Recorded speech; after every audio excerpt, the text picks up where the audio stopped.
जय माता दी प्रिय भक्तों, माता रानी की कृपा आप सभी भक्तों पर सदा सर्वदा बनी रहे। आज के इस वीडियो में मैं आपको नवरात्रि व्रत विधि और नियमों के बारे में जानकारी देने वाली हूँ कि नवरात्रि व्रत कैसे करना चाहिए, 9 दिनों में हमें कौन से नियमों का पालन करना चाहिए और कौन से कार्य हमें नहीं करने चाहिए। साथ साथ नवरात्रि से जुड़े कई सवाल जो आप सभी के आते हैं, जैसे कि हमें बाल धोना चाहिए या नहीं, साबुन तेल का प्रयोग करते हैं या नहीं, संकल्प कैसे लें, पूरी दिनचर्या कैसी होनी चाहिए, नवरात्रि के 9 दिनों में भोजन क्या करें, नमक ले सकते हैं या नहीं, अन्न ले सकते हैं या नहीं, चाय काफी पी सकते हैं या नहीं, मासिक धर्म में कैसे व्रत करें। ऐसे कई सवाल आप लोग के मन में आते हैं।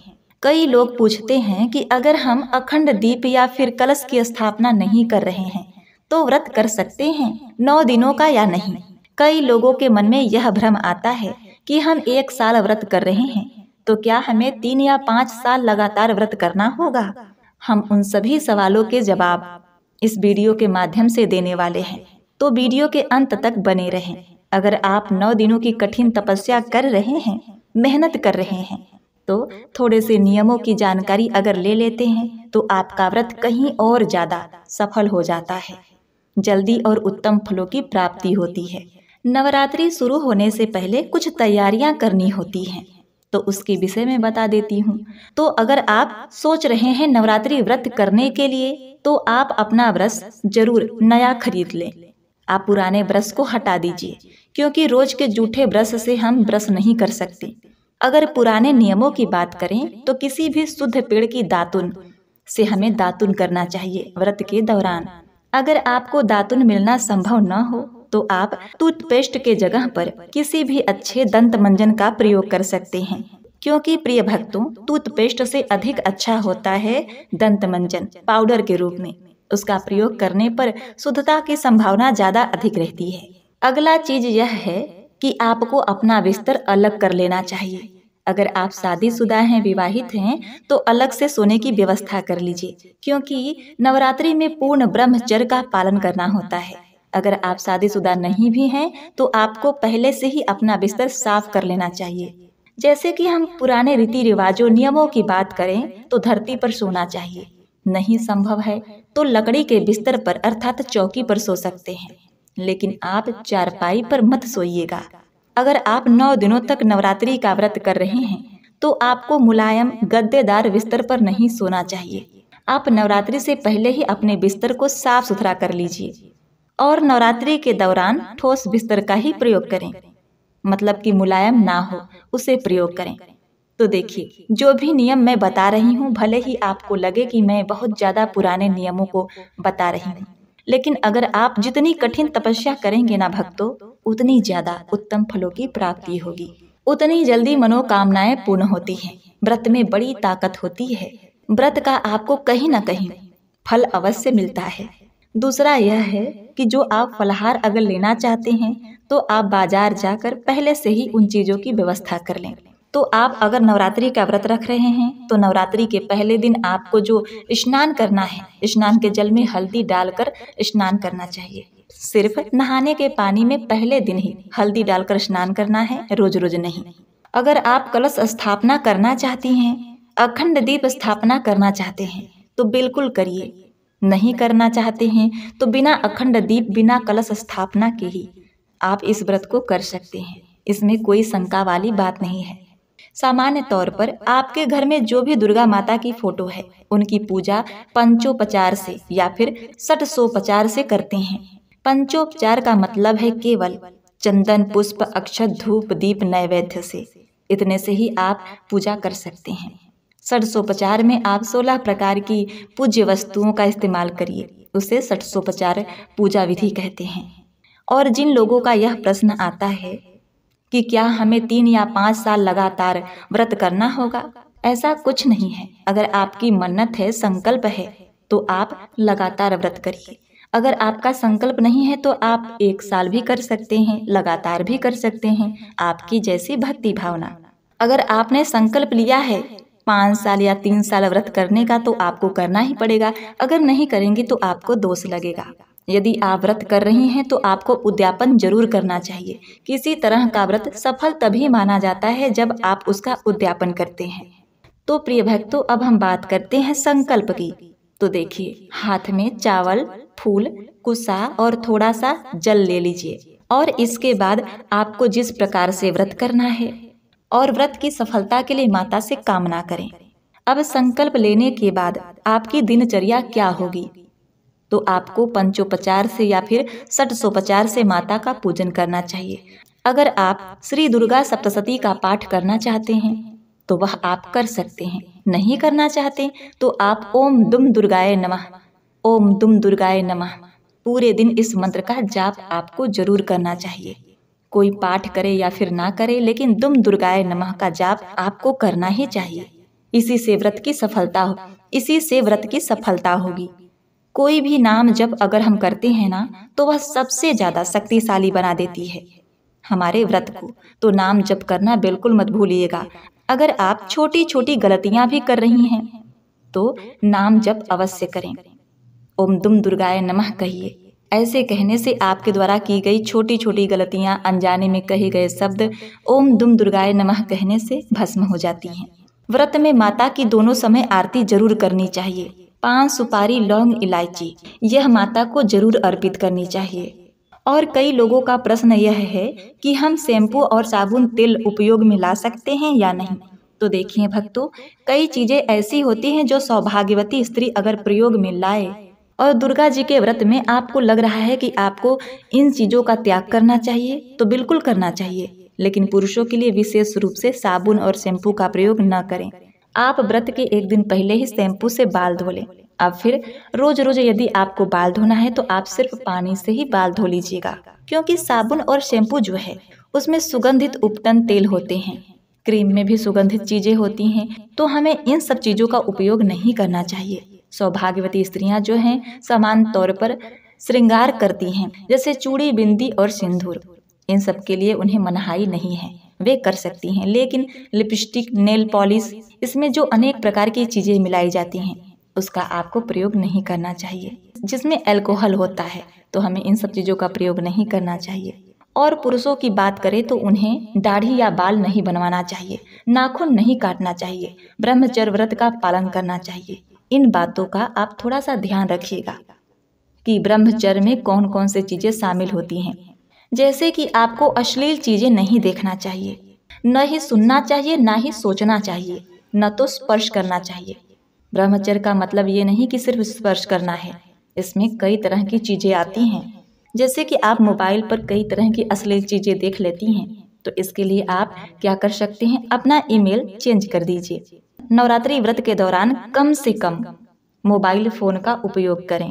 यदि आपने अश्लील चीजें देखी, सोची, तो इससे भी आपका ब्रह्मचर्य व्रत खंडित होता है। अब बात करते हैं दूसरी चीज कि किसी भी व्रत में क्रोध नहीं करना चाहिए। तो मन में हमेशा यह विचार रखना चाहिए कि मैं व्रत कर रही हूँ, मुझे क्रोध नहीं करना है, या व्रत कर रहा हूँ, मुझे क्रोध नहीं करना चाहिए। या आपको अनायास दुखी नहीं होना है, आंसू नहीं बहाना है।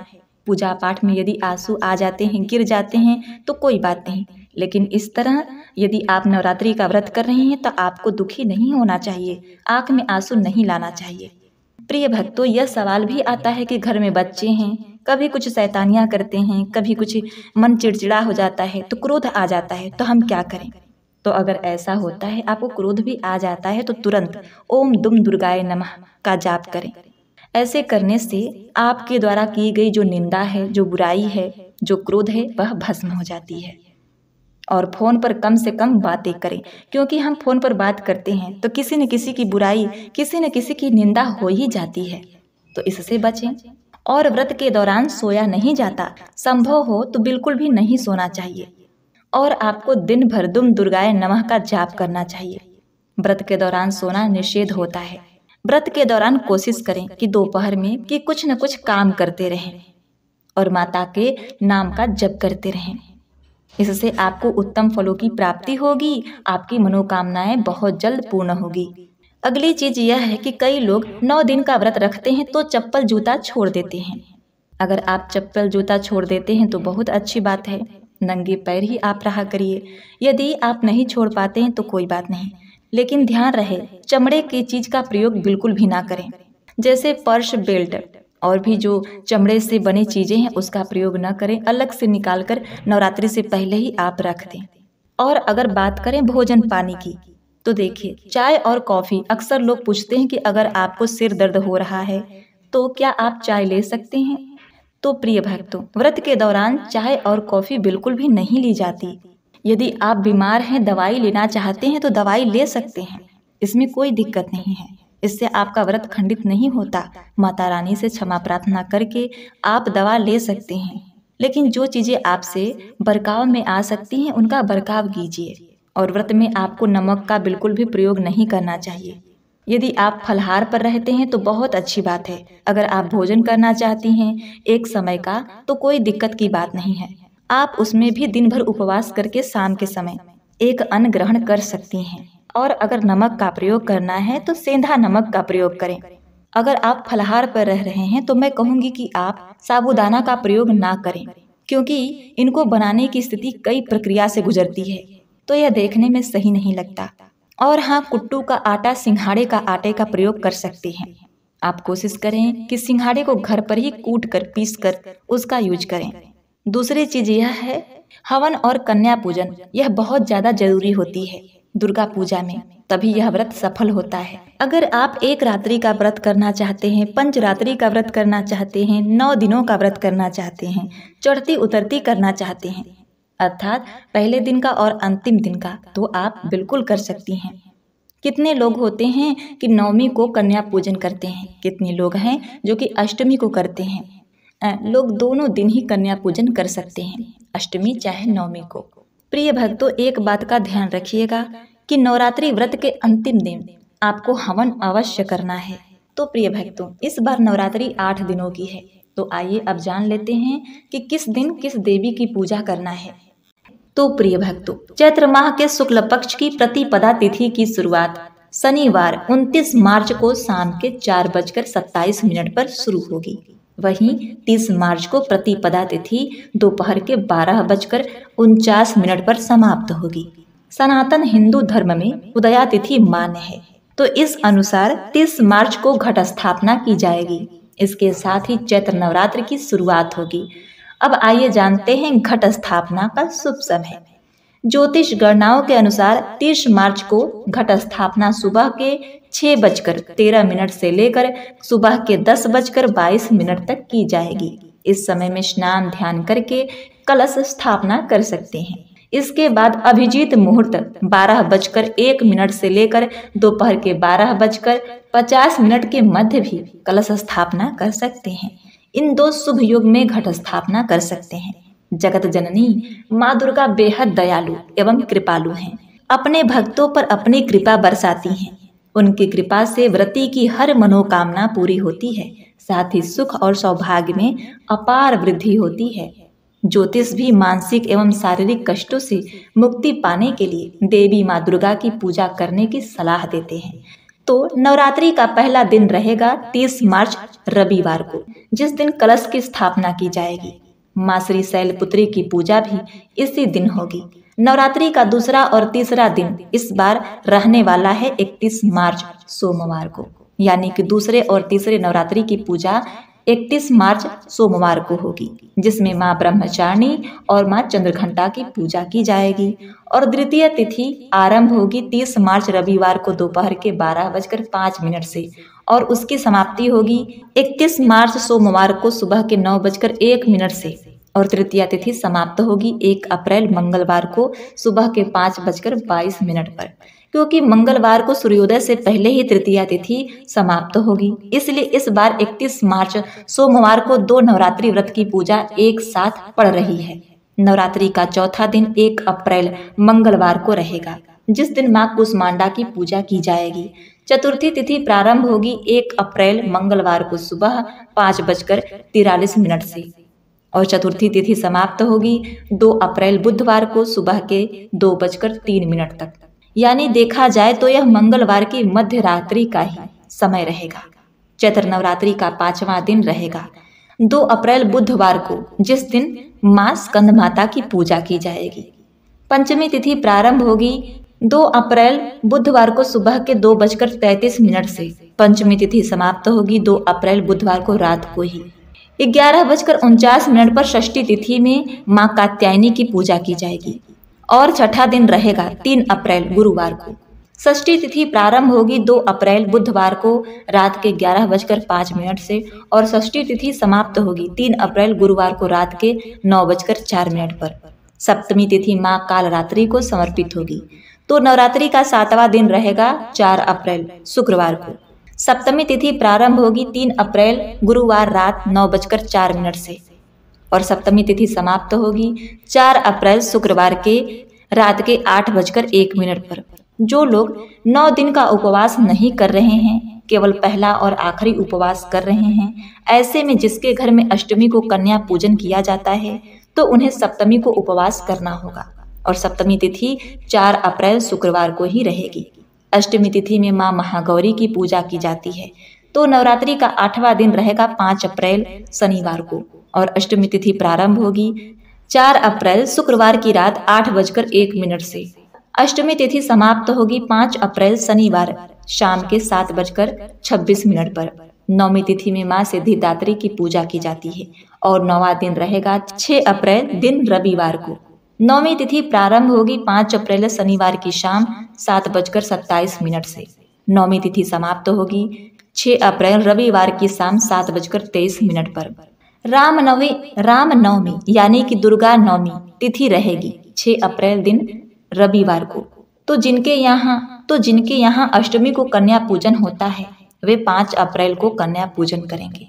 जिनके यहाँ नवमी पर होता है वह 6 अप्रैल रविवार को कन्या पूजन करेंगे।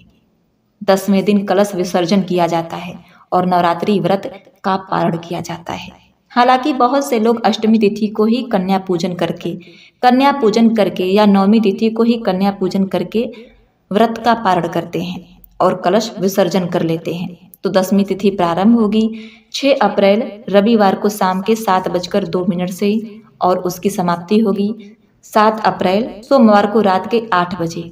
नवरात्रि के पहले दिन शुभ मुहूर्त में कलश की स्थापना की जाती है, जिसके लिए एक चौकी पर साफ पीला वस्त्र बिछाकर पूर्व दिशा की ओर मुख करके मिट्टी का या फिर अन्य धातु का कलश लेकर उसमें गंगा जल मिलाकर साफ शुद्ध जल भरना चाहिए।